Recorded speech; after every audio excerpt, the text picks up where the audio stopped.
নমস্কার বন্ধুরা, 25শে ডিসেম্বরের এই যে স্যান্টা ক্লজকে আজ আমরা দেখতে পাই, যিনি লাল পোশাক পরে সাদা দাড়ি নিয়ে খুবই হাস্য মুখে বাচ্চাদের গিফট দেন, সেই স্যান্টা ক্লজ কি আদৌ ছিলেন এবং সত্যিই কি তিনি প্রথম থেকে লাল কাপড়ই পরতেন নাকি এর পেছনে লুকিয়ে ছিল কোনো বাণিজ্যিকরণ?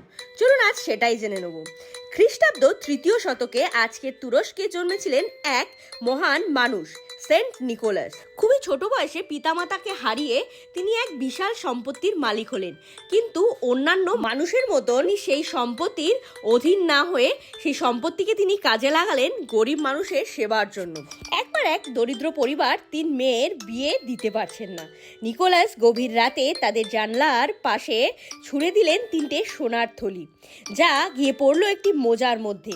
কেউ দেখেননি তাকে ঠিকই, কিন্তু ভালোবাসা পৌঁছে গিয়েছিল। এরপর এই ঘটনা উপহার দেওয়ার ঐতিহ্য রূপ নেয়। মানুষ বলতে শুরু করে উপহার দাতা সেন্ট নিকোলাস। সময়ের সাথে গল্প পৌঁছে যায় ইউরোপে, ডাচ ভাষায়, যার নাম হয় সিন্টারকালাস, আর সেখান থেকেই জন্ম নেয় আধুনিক নাম স্যান্টা ক্লজ। লাল পোশাক, সাদা দাড়ি, খুশির হাসি।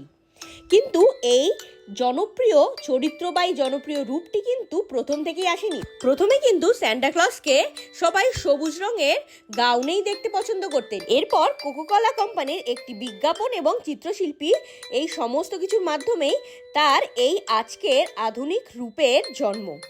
কিন্তু আসল সত্যটা হলো, স্যান্টা ক্লজ কিন্তু শুধু একটি চরিত্র নন, তিনি দয়ালু হৃদয়ের প্রতীক, কারো মুখে হাসি ফোটানোর আনন্দের প্রতীক। তো বন্ধুরা, আজকের এই ভিডিওটি ভালো লেগে থাকলে ভিডিওটি লাইক করে চ্যানেলটি সাবস্ক্রাইব করে পাশে থাকবেন। Merry Christmas.